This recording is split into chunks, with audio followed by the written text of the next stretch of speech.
Bueno, esta es nuestra exposición para mostrar a ideas claras lo que es el capítulo 7 del libro de estudio.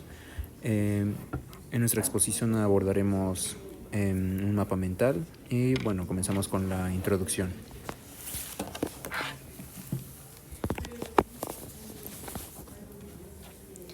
La filosofía de la concepción del átomo y elemento ha sido fundamental en la comprensión de la naturaleza de la materia a lo largo de la historia. Desde la antigua Grecia hasta los desarrollos científicos recientes, la filosofía ha evolucionado junto con los avances en la observación y comprensión de la realidad física. La idea fundamental es la noción de que la materia está compuesta por unidades fundamentales indivisibles llamados átomos, y estos a su vez se combinan para formar elementos que constituyen la base de todas las sustancias del universo. A lo largo de los siglos, filósofos y científicos han contribuido a esta concepción, desde las especulaciones de los antiguos filósofos como Leucipo y Demócrito, hasta los modelos más sofisticados desarrollados por científicos modernos. Esta filosofía ha desempeñado un papel crucial en la construcción de la imagen actual de la realidad material y continúa inspirando investigaciones científicas en la búsqueda de comprender la esencia más profunda de la materia y sus componentes básicos. Bueno, este es nuestro mapa mental y vemos diferentes imágenes y abordaremos cada una de ellas. Claramente nos basamos en una referencia y en una investigación detallada. Puedo citar a National Geographic y la investigación de cómo se concibió el átomo y el elemento, como los conceptos que conocemos hoy en día y bueno, como lo veían en ese entonces. Podemos decir que Empédocles postuló como principios constitutivos de todas las cosas 4 elementos inalterables, que es el agua, el aire, la tierra y el fuego. Al combinarse en distintas proporciones por efecto de 2 fuerzas cósmicas, que era el amor y el odio, estas dan lugar a una diversidad de seres en el mundo físico. Estos elementos o raíces corresponden a los principios señalados anteriormente por otros personajes como Tales de Mileto y Anaxímenes a lo largo de la historia respectivamente, pero a diferencia de tales principios que se transforman cualitativamente y se convierten en todas las cosas, las raíces de lo que definía Empédocles permanecen cualitativamente inalteradas, por así decirlo. Se combinan en distintas proporciones para formar todas las cosas, pero ellas mismas son inmutables y eternas. Bueno, según Empédocles, lo que provoca el continuo cambio, el perpetuo devenir, son 2 fuerzas cósmicas que llamó amor y odio. Esto es lo que comenzó en ese entonces como la concepción. El amor tiende a unir los 4 elementos como atracción de lo diferente. El odio actúa como separación de lo semejante. Bueno, las 4 raíces y las 2 fuerzas que los mueven explican asimismo el conocimiento, según el principio de que lo semejante se conoce con lo semejante, pues el hombre también está formado por los 4 elementos. Las cosas emanan flujos que, pasando a través de los poros de los elementos, determinan el contacto y el reconocimiento. Para Tales de Mileto, el agua era el elemento primario, mientras que para Heráclito era el fuego. Según Anaxímenes, el aire era la esencia de todo. Pero para Empédocles de Agriento, era un filósofo griego del siglo V, quien primero escribió: hay 4 elementos: fuego, agua, tierra y aire. La amistad los une y el odio los separa. Empédocles imaginó un modelo físico complejo. El mundo perceptible se explicaba por la combinación de los 4 elementos materiales, que es el agua, la tierra, el fuego y el aire. La originalidad de los versos de Empédocles reside en la idea de estos 4 elementos. Están regidos cíclicamente por el amor y el odio. El amor crea unidad, mientras que el odio divide y destruye. Básicamente estos 4 elementos, raíces de todas las cosas, tal como lo define Empédocles, se encuentran también en la En la metafísica, una de las principales obras de Aristóteles.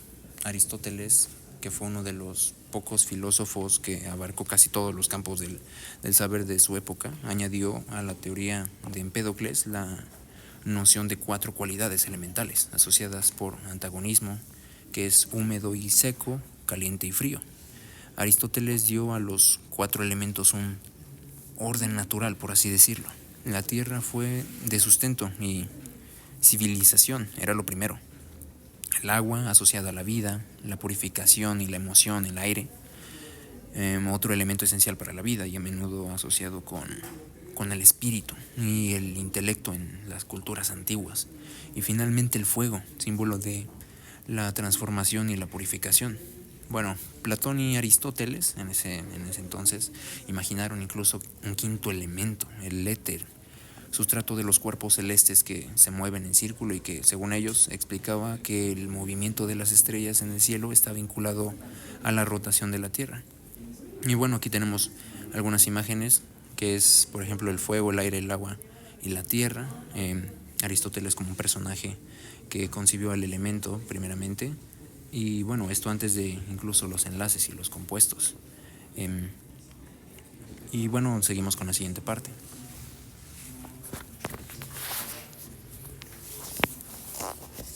Bueno, la imagen de los colores primarios es una comparación sobre los colores y los elementos que nos muestra cómo todo está conectado en el universo y cómo la complejidad surge de combinaciones tan simples.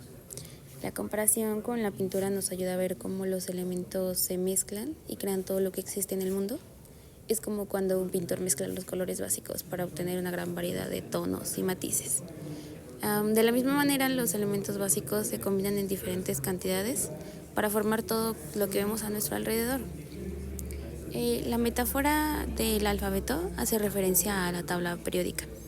Y bueno, la tabla periódica ha ido evolucionando, dándonos así una herramienta fundamental en el área de la química, que organiza todos los elementos que se conocen en función de sus propiedades químicas y físicas. Esta organización implica que existen reglas, códigos o leyes que rigen la combinación de átomos para formar compuestos químicos, moléculas más complejas. La naturaleza, como podemos ver, hay una foto de la fotosíntesis. Y bueno, la naturaleza del mundo, como la percibimos, radica en que la tabla periódica nos proporciona una estructura organizada para entender cómo los elementos químicos se combinan y forman todo lo que vemos y experimentamos en nuestro entorno. Cuando observamos el mundo que nos rodea, desde los objetos cotidianos hasta los procesos naturales, podemos descomponerlos en términos de los elementos químicos que los componen.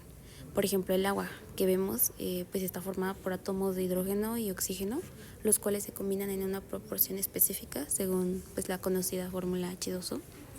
En pocas palabras, la tabla periódica y las leyes de la química nos ofrecen un marco conceptual para entender la composición y el funcionamiento del mundo que nos rodea, desde lo más básico hasta lo más complejo. En comparación de lo que era la teoría de los elementos, existió también un griego llamado Demócrito, el cual es el principal exponente de lo que era la idea del átomo. Demócrito era de la antigua Grecia, y lo que él pensaba, a pesar de todavía no tener algún fundamento científico, era que toda la materia estaba hecha por un elemento llamado átomo, y de sus principales cualidades eran que eran invisibles debido a su tamaño extremadamente pequeño, y también que eran completamente sólidos y que no tenían un vacío en su interior. Además que estos eran eternos, o sea, no podían destruirse ni tampoco crearse de la nada. Y además estaba rodeada por un espacio y también con un infinito número de formas diferentes. Esto en las imágenes se puede recalcar. Está la imagen de lo que es Demócrito y también lo que son algunas representaciones del átomo que se han formado durante los años en lo que fue la teoría atómica moderna. Hablando de la teoría atómica moderna, tiene sus inicios con John Dalton, que en 1800 estableció que si se suponía unidades microscópicas para la materia, era posible explicar la asombrosa regularidad con que se forman los distintos compuestos de la naturaleza, entre ellos el agua, a partir de oxígeno e hidrógeno. El concepto filosófico de una unidad básica, sin embargo, data de los antiguos griegos, como ya se había mencionado, pero fue Niels Bohr quien estableció por primera vez un modelo estructural para el átomo, a la manera de un sistema planetario, y que daba cuenta de los fenómenos de emisión de luz por parte de ciertos gases. Desde ese momento hasta ahora, las ideas han evolucionado, dejando atrás las órbitas de Bohr e introduciendo las ideas de probabilidad que son parte de la teoría fundamental del presente, que es la mecánica cuántica.